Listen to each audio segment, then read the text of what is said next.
Okay, this is a 2001 Expedition, I think. It's pretty much the same from like, you know, 99 to 08. It's basically like the same vacuum system and everything. There's minor changes in them, but they're pretty much the same thing. This vehicle came in, the customer said he has a vacuum leak.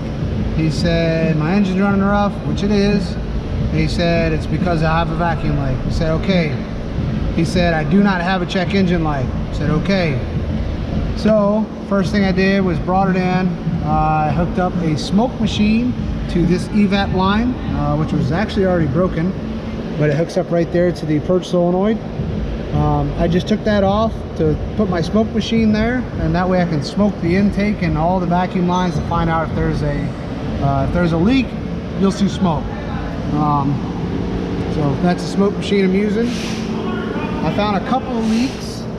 These lines here for this is the 4-wheel drive vacuum supply here.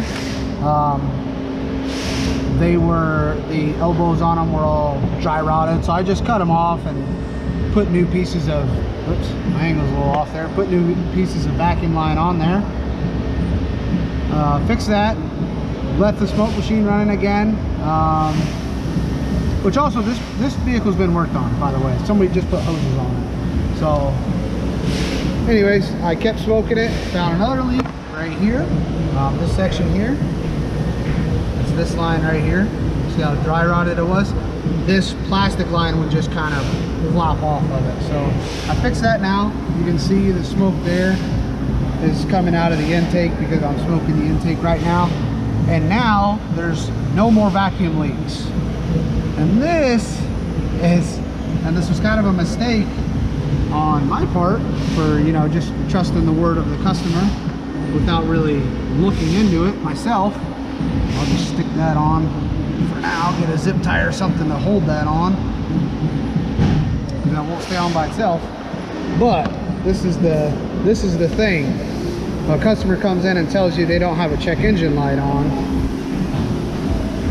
So the first thing you should always do is turn the key on and look for a check engine light. See how there's no check engine light? So either the bulb is burnt out or somebody pulled the bulb. So I checked the memory codes to find out why it's running rough still after I fixed the vacuum leaks, and there you go. So we have a whole other slew of issues to look into as far as why this is running rough. And yeah, I'm gonna probably end up pulling one of the spark plugs out on cylinder 4, see what it looks like, check the coil, check the EGR valve. I'm sure the sensor's just bad, but I'll check the harness on it as well. And yeah, this is just a little lesson, you know. Don't always just believe your customer right away. They might think they don't have a check engine light on, but they do. Their bulb's just burnt out, or like I said, they bought it and someone removed it or something.